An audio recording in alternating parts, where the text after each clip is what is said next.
Before you step into this story, tell me in the comments where you're watching from. We love to know how far these voices travel. And don't forget to hit subscribe and leave a like so more people can hear stories that reveal the hidden truths behind closed doors. They rolled him past the emergency doors at 2:11 a.m. Wheels hissing, fluorescent lights slicing the ceiling into white knives, and I was still clutching his wallet like it was a life raft when the young physician in navy scrubs jogged up and said it, clear as a bell that cut me in half. "Dad, we've got you." My fingers went numb. The vinyl chair under me turned to ice, even though Boston in February was already a freezer, and my coat smelled like wet wool and old coffee. The word hung there, simple and impossible, and in the breath between the second syllable and my heartbeat, 22 years of marriage peeled open like a suture that had never been tied. I know the sound of my husband's pain. I know the sound of the elevator that always sticks at the third floor of Massachusetts General. I know the sound of my own name when he used to say it in the dark. But I did not know the sound of a stranger calling him father, and I was not the mother of that man in scrubs with Daniel's eyebrows and Daniel's jaw, and a stare that tried not to be afraid. He reached for the gurney, touched Daniel's shoulder, and I tasted metal, like I had bitten my tongue and swallowed the years. They said it was a possible myocardial infarction, and the words were so clean it felt like an insult. I remembered the first time we needed a number that big. When Daniel's father died in 2011 and we put $5,000 we did not have on my blue credit card for a funeral in Revere because grief demands interest. I remembered 2014 when our Subaru died, and I took an extra shift at the library for 6 months so we could buy a 10-year-old Camry for $6,800 in cash because Daniel said debt was a chain, and I nodded even as the weight shaped my walk. I remembered January 2019, when my mother's arthritis flared, and I wired her $400 a month like a clock, every third Friday. Those are the kinds of numbers I understand. They have dates, they have receipts, they smell like printer ink and cheap envelopes and the citrus cleaner I used to wipe the kitchen table before spreading out the bills. But a son with my husband's face and a title embroidered on his chest was a number I had never been asked to add. He looked at me once, the young doctor, a courteous glance that would have belonged to any patient's wife, and his eyes slipped past the thin gold band on my left hand as if it were a piece of hospital brass. He did not know me, and I did not know him, but my body knew the truth before my brain caught up. Daniel made a small sound, a gasp caught in fabric, and I stood because standing is what you do when your entire world has shifted by an inch, and that inch is an abyss. "I'm his wife," I told a nurse, too loud, like I needed a badge, like I needed the syllables to stitch me back into a life that suddenly felt counterfeit. The nurse nodded, her badge reading Martinez with a soft purple line under it, and asked me about medications, allergies, when the chest pain started. "Midnight," I said, by the hallway thermostat. Right after he climbed the stairs slowly in that way he started doing last spring when he thought I wasn't watching. Right after the Red Sox highlights he pretends not to care about anymore. They moved him to a bay, curtains whispering on their metal track, and I perched on the edge of reality and watched the young doctor, Luis, his badge said, Luis Delgado, stand beside my husband and talk in a voice too calm for what was happening inside my ribs. He explained enzymes and EKGs and an elevated troponin like the future could be graphed if you held your hand steady enough. Daniel's face was the color of old wax. He squeezed my fingers once. He did not look at me when he said, "Okay, son." Too soft for anyone but me to hear, and something inside me unraveled all the way to the knot I tied in 2003, when I said I do in a church on Cambridge Street, with 7 rows of folding chairs and carnations that looked braver than they were. 22 years of groceries and rent, and 1 ruined vacation to Cape Cod because the sink at the Airbnb wouldn't drain, and he spent a day fixing it because he cannot leave a thing broken, while something inside him had been broken for so long it learned to pass. I reached for my phone like it was oxygen. The lock screen still had the photo from last Thanksgiving, Daniel carving a turkey on our scratched maple table, my sister's kids throwing breadcrumbs at each other, and the light from the window catching the soft gray in his hair that made him look kinder. We had a system, Daniel and me. a language of bills and calendars and toothpaste squeezed from the bottom, and apologies delivered with the careful precision of a man folding a shirt. That system had survived 2008 when my job hours were cut, and 2020 when his construction company stalled and he did odd drywall gigs for $90 cash, coming home with dust in his eyebrows and a tired grin that made me angry at the world on his behalf. But systems are only as honest as the secrets they sit on. The word dad was drilling through the plaster of everything I knew, and the dust tasted like betrayal. The nurse asked about family, and my mouth answered automatically, listing my mother in Worcester, my sister in Portland. No children, just us two. And even as the lie came out true, the air in my throat went thin. "I'm here," I told Daniel, and he nodded like a man nods at a promise he wants to believe. Luis excused himself to confer with the attending. The curtain fluttered with his exit, and I followed the movement with a kind of hunger I didn't recognize. I have never been a jealous woman. I have been a thrifty woman, a practical woman, a woman who can make a grocery list that stretches $120 into 3 dinners with leftovers. But jealousy is not the word for what happens when the shape of your life switches labels in an instant. It is more like vertigo, a backward fall. The memory of being 9 and losing sight of your father's hand in a crowd at Quincy Market in 1991 and thinking for a full minute that you had been traded for a balloon. I tried to rewind. Rewinds are dishonest because they pretend the ending was there all along. But I did it anyway. Summer 2002, Daniel and I met at a church picnic by the Charles where the lemonade tasted like something from a story, and he wore a white t-shirt with a paint smear on the sleeve. Fall 2006, the landlord raised the rent by $200, and we stopped buying takeout on Fridays. Spring 2012, his mother's stroke, the shuttling back and forth to Linfield, the nights he came home smelling like hospital soap and despair. Winter 2015, there was a week he was unreachable on a job upstate, and he came back with a new jacket and the explanation that a client had paid him in advance. These are thread ends you do not pull when you are busy keeping a quilt from coming apart. But sitting under the surgical lamp of fluorescent truth, every thread shone. He opened his eyes and found me. And for a second, the old Daniel was there, the one who made me laugh on a freezing night in 2007 with a stupid impression of our landlord and his eternal radiator woes. "It's okay," he said, voice scratchy, brave. "They know what they're doing." Yes, I thought, they do. And some of us do not. I wanted to ask 100 questions that all boiled down to one that tasted like iron.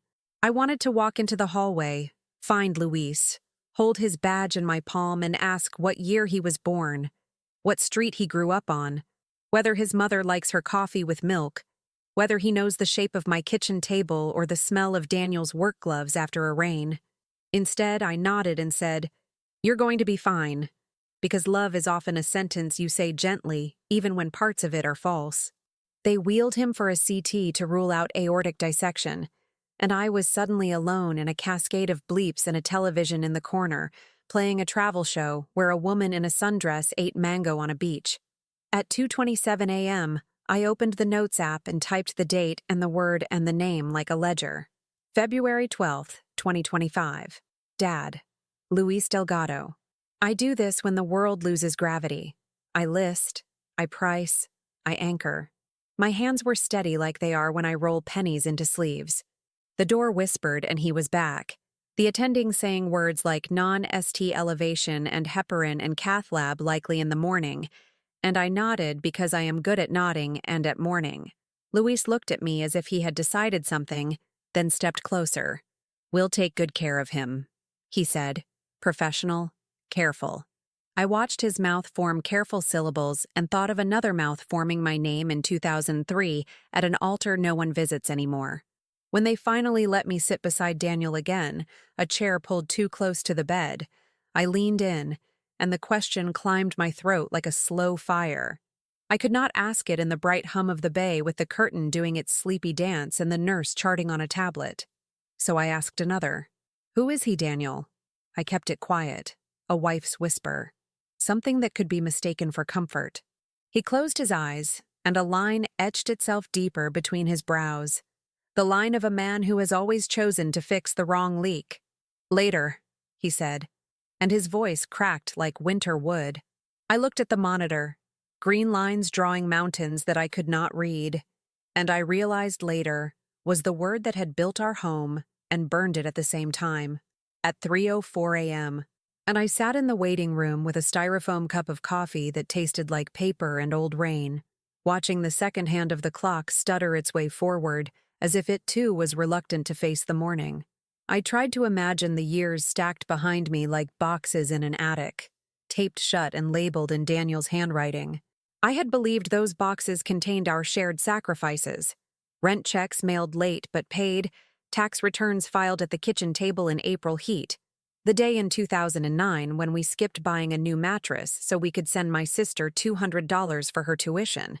I had thought sacrifice was our language, one we spoke fluently through empty vacations, hand-me-down furniture, and nights where we ate soup with stale bread because payday was still 2 days away. Now I wondered if all those sacrifices had been feeding 2 lives, not one. The hallway door hissed open, and Luis walked through with another doctor, discussing enzyme markers, and my chest tightened at how easily he belonged in this building, in this world, as if fate had rehearsed him for this role all along. My mind went back to 2010, when Daniel disappeared for 4 days, claiming an out-of-town drywall job in Springfield. I remembered the $70 he brought home in a folded envelope, and how he said he had eaten nothing but hot dogs from a corner stand. I had been annoyed then, furious even, because $70 did not balance 4 nights of absence. But I swallowed it, because love teaches you to round numbers, to accept loose ends as if they will someday tie themselves. What if those 4 days had been something else entirely? What if they had been the start of a story I was only now being forced to read? I thought of the years after 2015 when Daniel stopped answering certain phone calls if I was in the room. He would press the phone to his chest, walk outside, and return with a smile too wide. I convinced myself it was work, a client, maybe even his brother asking for money again. I told myself that because the truth felt like a blade too sharp to touch. I can still hear the echoes of our arguments, quiet ones, restrained, where he'd say, "Trust me, Anna, it's nothing," and I'd nod, because nodding was safer than tearing the roof off the life we had built nail by nail. But the moment I heard Dad, the roof collapsed anyway, and all the nails in the world could not rebuild it. The coffee burned my tongue, bitter and grounding. My hands itched to open his wallet again, to search for proof, a photograph, a folded receipt, anything that would connect the man on the gurney to the man in scrubs who bore his jawline. But I stopped myself. If I found proof, it would become real, and part of me still begged for it to be a mistake, a misunderstanding, a slip of a word in a long night.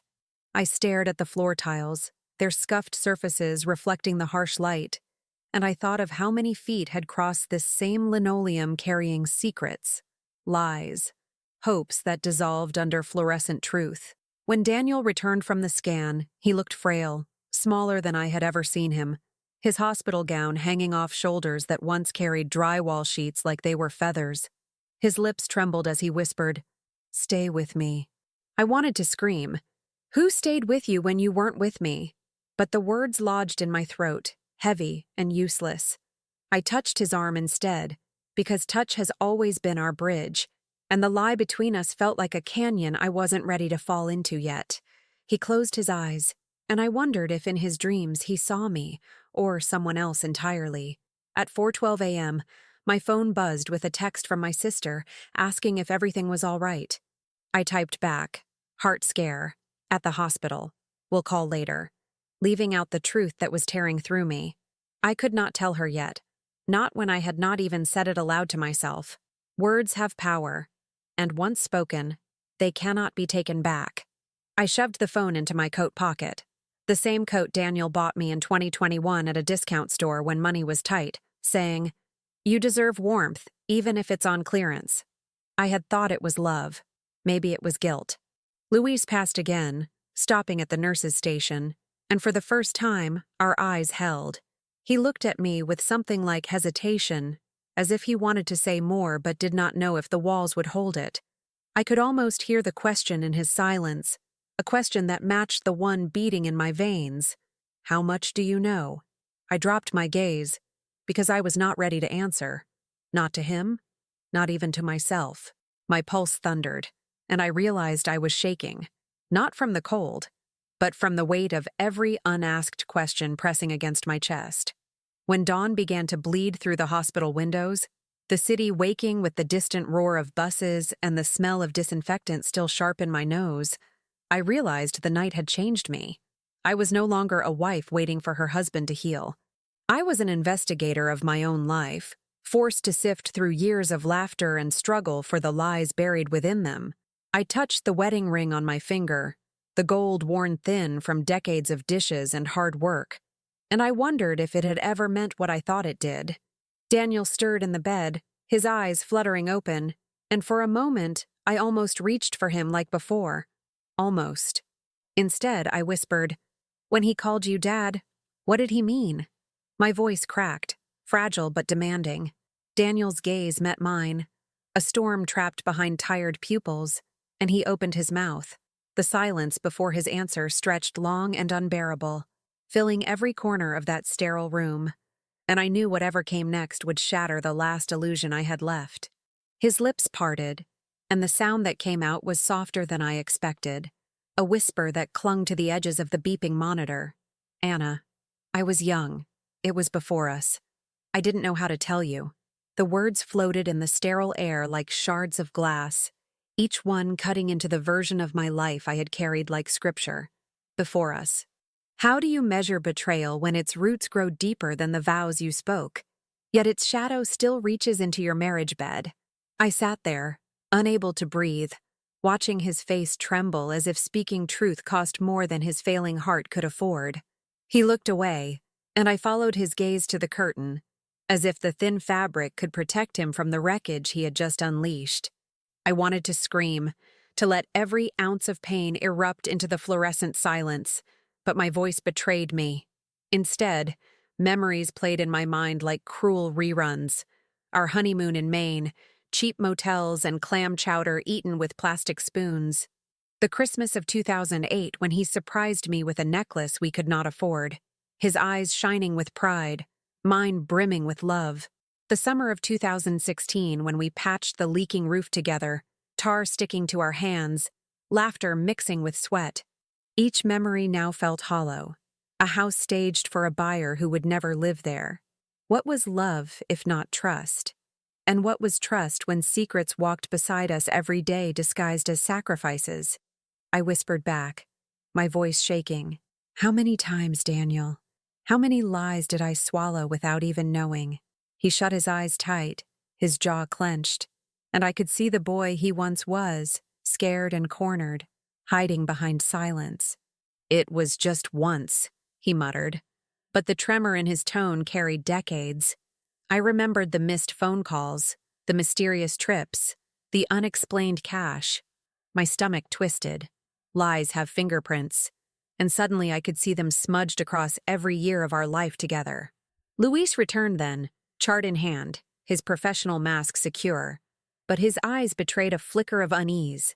He stood at the foot of the bed, reporting on enzymes and catheterization, his voice steady as steel, yet every syllable pressed against the storm raging inside me.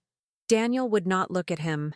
He stared at the ceiling tiles instead, counting them perhaps to avoid the sun he never acknowledged. I could feel Luis's glance brush against me, a silent acknowledgement that I was not just a wife anymore, but an intruder in my own marriage. I rose from the chair, the legs scraping the floor, a sound that startled Daniel more than any of my words.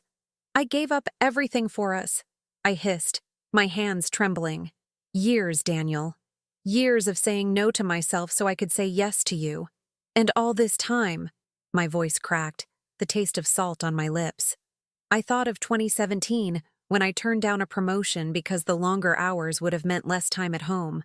I thought of the house we never bought, the vacations we never took, the child we never tried for because Daniel said we couldn't afford it. My sacrifices had been currency for a life built on a foundation I never even saw. Daniel reached for my hand, but I pulled away, the distance between us wider than the bed could measure. "Anna," he said, pleading, "I didn't mean for it to happen this way. I thought I could protect you. Protect me. The words were poison, lies dressed as love, wrapped in the illusion of care. Protecting me had meant silencing me, robbing me of the truth that belonged to me as much as it belonged to him. I felt rage rise, hot and consuming, a fire that could burn down every year we had spent together. The nurse re-entered, adjusting the IV, her eyes darting between us, sensing the electricity in the room but saying nothing. Hospitals are full of unspoken stories, and ours had just become one of them. I turned my gaze to Luis, who had stepped back into the hallway, his face shadowed, his shoulders rigid. He was the proof I never asked for, the living embodiment of Daniel's omission. A man my husband had watched grow from afar, perhaps, while standing beside me at every holiday table, every late-night dinner, every weary morning coffee. "Why now?" I asked, my voice breaking, my hand pressed against my chest as if to hold my heart in place. "Why let me find out like this?" He didn't answer, and maybe there was no answer that could undo the years. His silence was the loudest truth I had ever heard. As dawn spread across the Boston skyline, painting the hospital walls with a light too soft for the brutality of the moment, I realized I had stepped into a new life, a life where every memory had to be re-examined, every promise questioned, every sacrifice reweighed. My marriage was no longer a story of love and endurance. It was a mystery unraveled by a single word, spoken by a man who carried my husband's face. And as Daniel drifted into a medicated sleep, his breathing shallow but steady, I sat back in the chair, my hands cold, my mind ablaze, and I understood something terrifying. The truth does not just set you free. Sometimes it shatters you first. The hours after sunrise felt unreal, as if the walls of the hospital had swallowed time and spit it back in fragments. I sat there, staring at Daniel's sleeping body, listening to the monitors beat out a rhythm that reminded me of a metronome marking the seconds of a life I no longer recognized. My head throbbed with exhaustion, but sleep was impossible. Every time I closed my eyes, the word returned, replayed like a cruel chant. Dad. Not husband, not partner, not the man who shared my mortgage and my secrets. Dad. And not to me, not to us. I remembered the sacrifices in new colors now. In 2011, when we scraped together $3,000 for his mother's medical bills, I thought we were proving love with resilience. In 2018, when we postponed repairing the cracked porch because he said we had to prioritize other obligations, I assumed he meant debts or taxes. Now, each sacrifice seemed like a coded message I never knew how to read. How many of my no's had been yeses for another life? How many of my quiet endurance nights had been spent financing the silence of his guilt? I studied his face in the half-light, the lines carved deeper by years of labor and worry. He looked older, smaller, and yet somehow heavier, carrying weight I could never see until it collapsed onto me. I wanted to hate him in that moment. I wanted to catalog every lie and hold it against him until the ledger of betrayal balanced.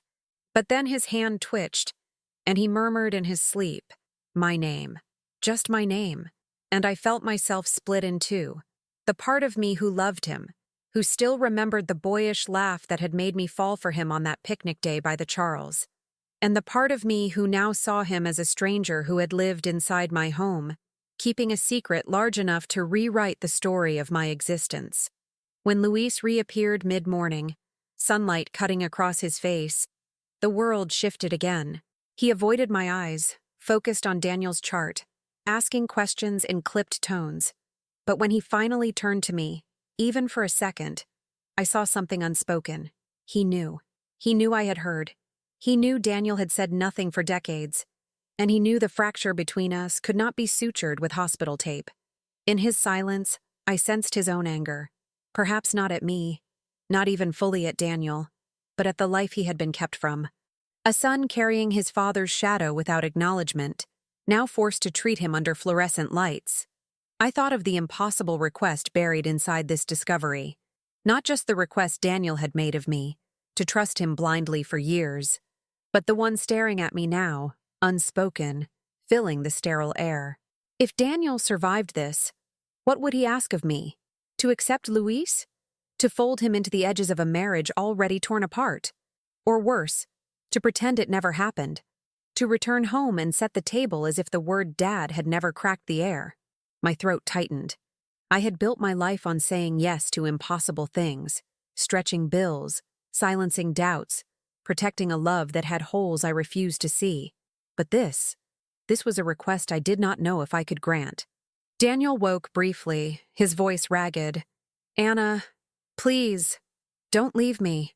His hand trembled in mine, and for the first time in years, I could not answer. I wanted to tell him that I had already been left behind by a truth he buried long before our vows. But the words stuck. I squeezed his hand once, not out of promise but out of habit, and let silence speak for me. I walked into the hallway then, the smell of antiseptic clinging to my hair, and leaned against the cold wall. The nurses bustled. Families whispered. A child cried somewhere down the corridor. And I stood there in the middle of other people's tragedies, realizing mine was invisible to them. To everyone, I was just the wife of a man with a weak heart. Only I knew I was also the wife of a man with a secret life. Luis appeared again. This time closer, his expression hesitant but determined. He looked at me as if he wanted to say something, but the weight of it kept his lips pressed shut. My heart raced. Did he want to confront Daniel? Did he want to tell me stories of the years I had been excluded from? Or did he simply want acknowledgement? A recognition from me that I understood who he was. Our eyes locked, and for a moment, I felt the world tilt. Here was the living embodiment of everything Daniel had hidden, standing not as an accusation, but as a reality I could no longer deny. I turned away, walking back into the room where Daniel lay breathing shallowly, and it struck me that my marriage had become a puzzle with missing pieces, the picture forever incomplete. I sat back down, the chair creaking under me, and stared at the man I thought I knew. I wanted to demand answers, to rip open every locked drawer of his past. But I also knew answers might not heal. They might only deepen the wound. And so I waited, my chest heavy, my hands cold, knowing that the next word spoken in this room would determine not just the future of my marriage, but the very definition of my life. By noon, the hospital room smelled of latex gloves and weak coffee, and my body felt hollow, as if every secret Daniel had kept had siphoned something from me. He drifted in and out of sleep, the monitor's beep steady but fragile, like the ticking of a clock that might stop at any second. I sat with my hands clenched, staring at the thin blanket covering his chest, replaying every year of our marriage like scenes in a film where the twist ending ruins the story you thought you knew. The sacrifices I once held with pride now looked like coins I had tossed into a well whose bottom I would never see. In 2007, I had taken out a personal loan of $4,000 when Daniel's truck broke down.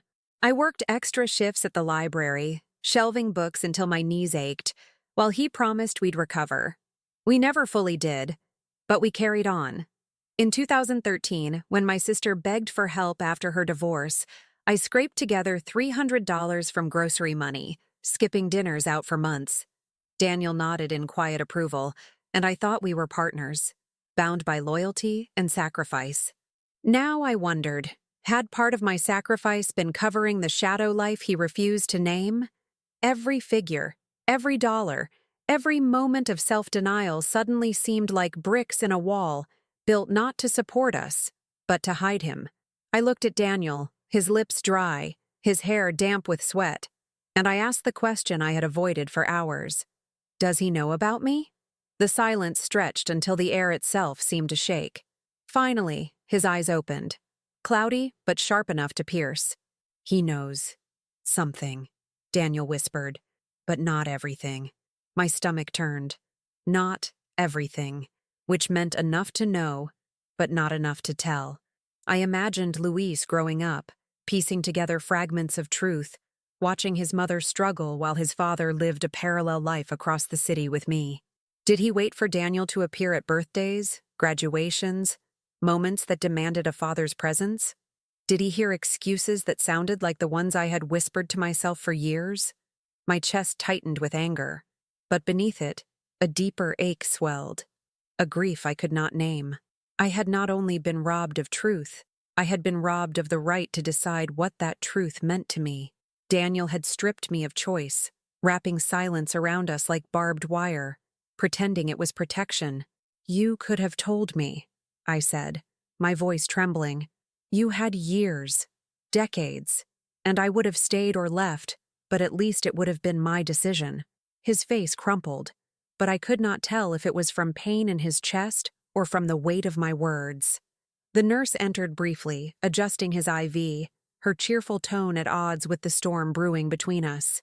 She mentioned visiting hours, the possibility of a cath procedure later in the afternoon, and then she left, leaving behind the antiseptic smell of hospitals that cling to your skin like shame. Daniel closed his eyes again, avoiding me, but I knew he wasn't asleep. He was retreating into the silence that had always been his shield. I rose from the chair and paced the small room, my shoes squeaking on the linoleum. The walls felt too close, the air too thin.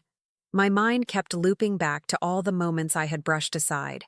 The weekends Daniel said he needed space to think, the unexplained cash that appeared just when bills were tight, the faraway look in his eyes some nights when I asked if he was happy. Each memory now stood as evidence, a chorus screaming what I had refused to hear. When I finally stopped pacing, I stood at the foot of his bed and forced myself to speak. "I deserve the truth, Daniel. All of it. No more pieces, no more waiting until later."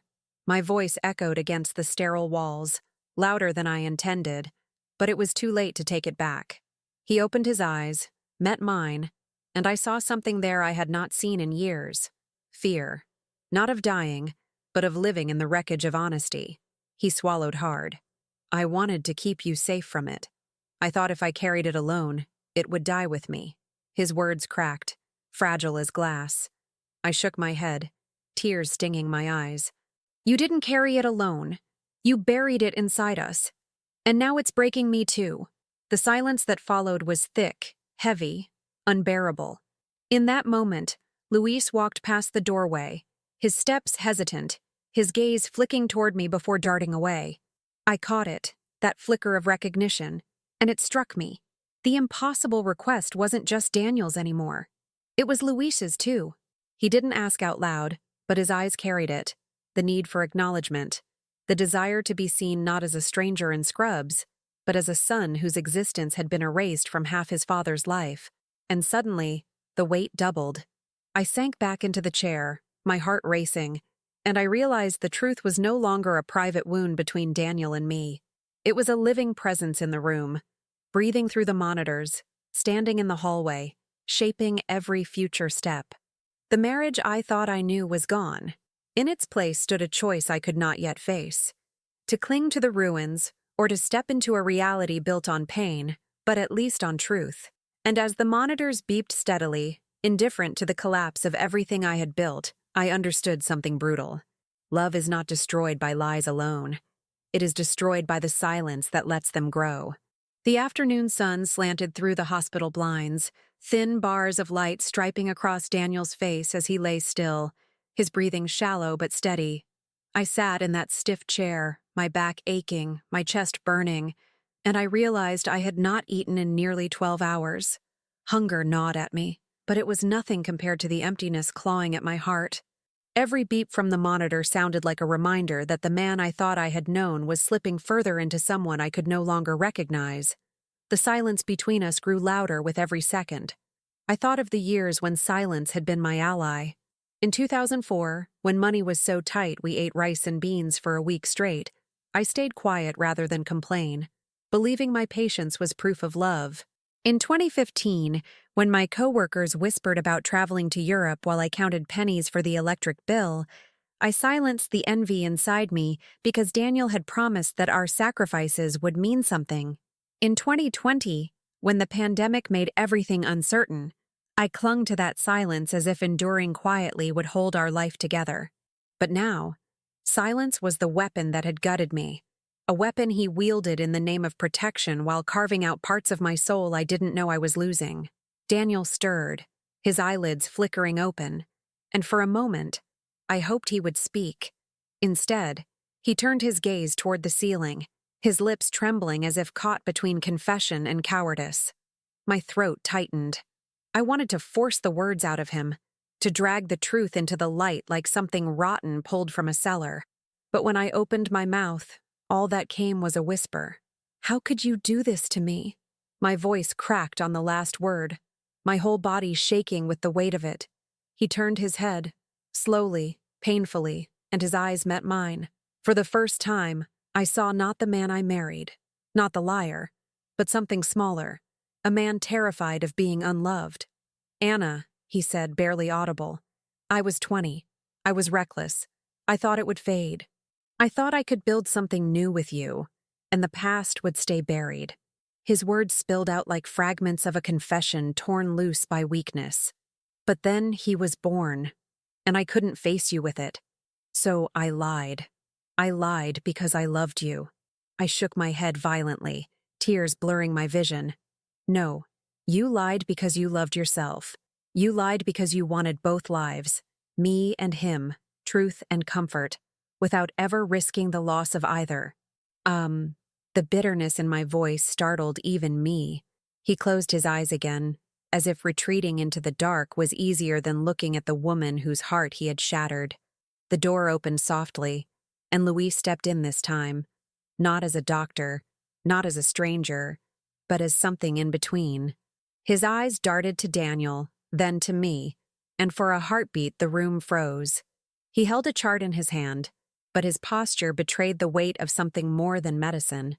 He looked at me carefully, as if asking permission without words. And in that silent exchange, I knew he wanted acknowledgement. He wanted to exist in my world, not just in Daniel's shadow. I swallowed hard, my throat dry, and forced myself to nod once. It was small, almost imperceptible, but I saw the way his shoulders dropped, just slightly, as if a burden he had carried alone for too long had shifted. He adjusted Daniel's IV, his movements precise, professional, but his eyes lingered on his father's face with a mix of resentment and longing that pierced through me. I felt my chest tighten with a strange, twisted empathy. For him, for the boy who grew up with half a father, for the man who now had to stand in this room and watch me unravel. When he left, the silence swallowed us again, heavier than before. I leaned forward, my elbows digging into my knees, and whispered into the void between us. "Do you know what you've done? You didn't just betray me, you betrayed him. You forced us both to live in your silence." Daniel's chest rose and fell, his eyes wet but closed, his lips trembling with words he couldn't or wouldn't speak. I realized then that the truth had not only destroyed my marriage, it had created a triangle of brokenness, 3 lives bound together by a secret too heavy for any of us to carry alone. And yet here we were, in this sterile room, breathing the same air, tied by blood and by vows, none of which felt like enough to hold us anymore. As the monitor beeped steadily, indifferent to the storm it bore witness to, I leaned back, pressing my hands to my face, and I understood something devastating. The years of sacrifice had not been wasted because of what I gave. They had been stolen because of what he kept, and no amount of love could return them to me. Evening settled over the hospital with the weight of a storm, shadows stretching long across the linoleum, the sterile lights buzzing overhead as if mocking my exhaustion. I had been awake for nearly 20 hours, but my mind was sharper than ever, cut open by the jagged edges of betrayal. Daniel dozed in and out, his breath shallow, every exhale sounding like a secret slipping through his lips. I sat there, hands folded so tightly the knuckles ached, and I thought about the impossible requests that had defined my marriage. In 2009, Daniel asked me to postpone buying a house, swearing that renting was smarter until we built up a cushion. I agreed, shelving my dream of a backyard garden and a room that could someday have been for a child. In 2014, he asked me to hold off on applying for a managerial position because the extra stress would wear you down. I agreed, convincing myself that love meant sacrifice. In 2017, when we skipped Christmas gifts because he said money was tight, I agreed again, believing in the idea of us as partners weathering storms together. Now I realized every yes had been a brick in the wall of his silence. Every sacrifice a piece of myself chipped away to keep his lie intact. The weight of those years pressed down on me until I could barely breathe. My sacrifices had never been about building a future. They had been about sustaining the illusion of one. And suddenly, the idea of all those lost opportunities, all those no's to myself, burned hotter than any anger I had ever felt. I turned to him, his face pale under the glow of the monitors, and I whispered, "Do you understand what you asked of me? You didn't just ask me to love you. You asked me to erase myself." His eyes fluttered open, wet with something that could have been guilt or desperation. His lips moved, but no sound came at first. Finally, he rasped, "I thought I was protecting us." The words hit like a cruel echo, repeating the same lie dressed in care. I clenched my fists, nails digging into my palms, and shook my head. "No, Daniel. You were protecting yourself, and you let me carry the cost." My voice cracked, loud enough that the nurse passing in the hallway paused, glancing in before quickly walking on. For the first time, Daniel looked small to me, not because of the illness eating at his body, but because the man I had built my life around had shrunk into the truth of his cowardice. I stared at him, wondering how long he had lived like this, half in my world, half in another, and how he could ever look at me each day without choking on the weight of it. When Luis returned for evening rounds, the air thickened with tension. He stood at the foot of the bed, his chart in hand, his eyes shifting between us. Daniel avoided his gaze, shame written into every line of his face, while I sat frozen, my pulse loud in my ears. Luis's voice was steady as he explained the plan for overnight observation, but beneath his professionalism, I felt the weight of everything unspoken pressing down on us. His eyes lingered on mine for just a moment, and I recognized it. The silent plea for acknowledgement, for truth, for something more than this endless cycle of denial. I wanted to speak, to shatter the silence, to look Luis in the eye and say the words Daniel never had. "I know who you are. I see you." But the words stuck in my throat, tangled in grief and rage and exhaustion. Instead, I gave the smallest nod, my lips pressed tight, and saw a flicker of something soften in his gaze before he turned back to his chart. It was not enough, but it was a beginning. When he left, the room fell quiet again, except for the relentless beeping of the monitor. I leaned back, staring at the ceiling, and realized the truth had given me a strange kind of power. For years, I had been blind, moving through life with trust as my compass. Now the compass was shattered, but the pieces were sharp in my hands, and I could choose how to use them. Daniel might have stolen my past, but the future, broken, uncertain, painful, was mine to decide. I looked at him one last time before closing my eyes, and I whispered into the dark, "The truth will not die with you. Not anymore." The night deepened, and with it came the kind of silence that presses down on you like a weight. The hospital quiet was never truly quiet. Machines beeped, carts rolled down polished floors, voices whispered in the hall. But inside Daniel's room, the stillness felt absolute. I sat there, arms wrapped around myself, my reflection staring back from the darkened window. I saw a woman who had given 22 years of her life to a story that now seemed unrecognizable. My face looked older, sharper under the fluorescent glow, as if betrayal had carved new lines into my skin in a matter of hours. I thought of all the years I had spent telling myself we were stronger together.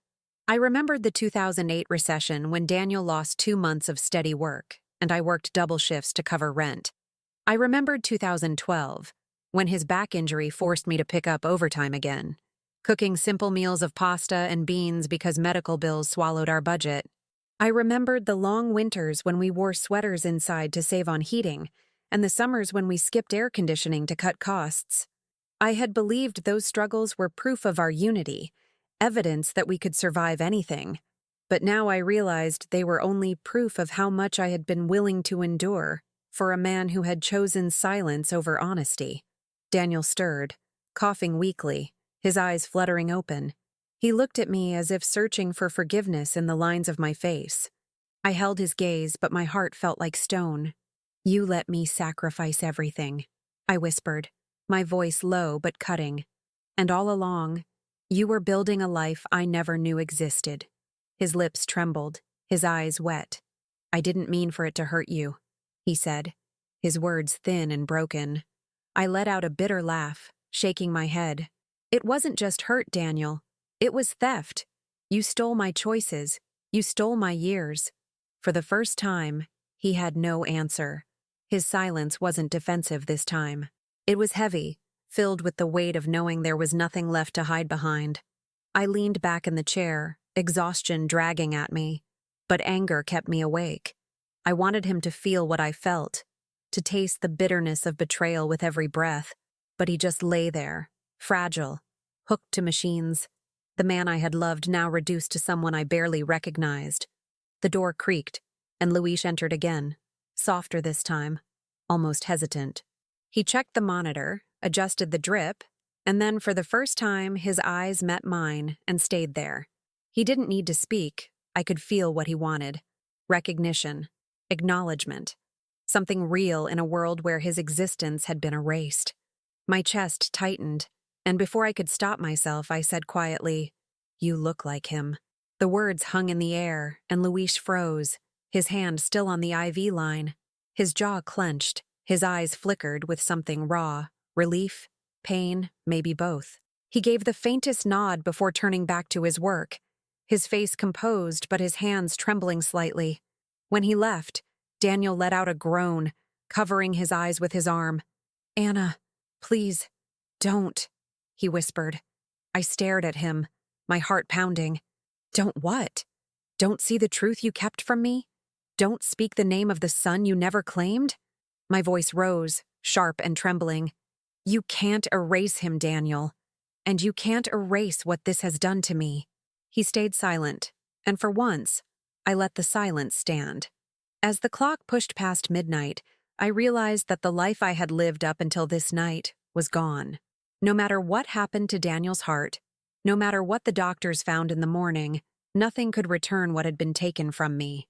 The truth had broken everything, but it had also given me something I never had before, the power to choose what came next.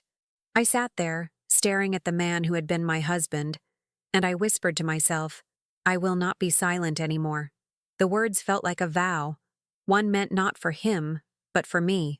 The early hours of the morning crept in, gray and cold, the kind of light that makes even a hospital room look lifeless. My body ached from sitting too long, my eyelids burned from lack of sleep, but inside me the storm refused to calm. I watched Daniel lying there, frail beneath the thin blanket, and I wondered how many nights of our marriage had looked like this without me knowing. Him drifting into sleep with the weight of secrets pressed against his chest, me curled beside him in ignorance, thinking love was enough to keep us safe. I remembered the little sacrifices I had made daily, the ones that felt invisible until now. Skipping coffee with coworkers to save $3, mending his work shirts instead of buying new ones, reusing aluminum foil until it tore in jagged strips. I wore those sacrifices like armor, proof of my commitment. And yet every patched shirt, every saved dollar, every quiet compromise had been built on a lie. I had been pouring myself into a well with no bottom, believing the water would rise, only to discover it was all vanishing into another life I was never allowed to see. Daniel opened his eyes, weak but searching. "Anna," he whispered, his voice raspy. "Please, stay with me." I turned toward him, but my body resisted, every muscle tense. "I don't know who you are anymore," I said, my words sharp, my throat tight. He winced as if my voice hurt more than his failing heart. "I'm still me," he tried. "The man who loves you." I shook my head slowly. "No, you're the man who built love on silence. And love without truth isn't love at all. It's manipulation." His eyes filled with tears, the first I had seen in years, but they didn't move me. I had cried enough for both of us. "If you loved me," I continued, my voice trembling, "you would have given me the choice. To know, to decide, to walk away or to stay. You stole that from me." The weight of those words settled over us, heavy and undeniable. And for once, he didn't argue.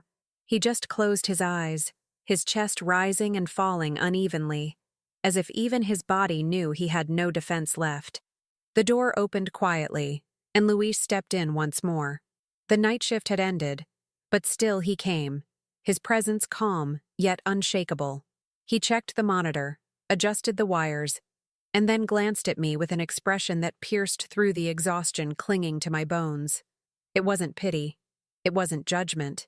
It was recognition, an acknowledgement of the battlefield we were both standing on, drawn into a war we never asked for.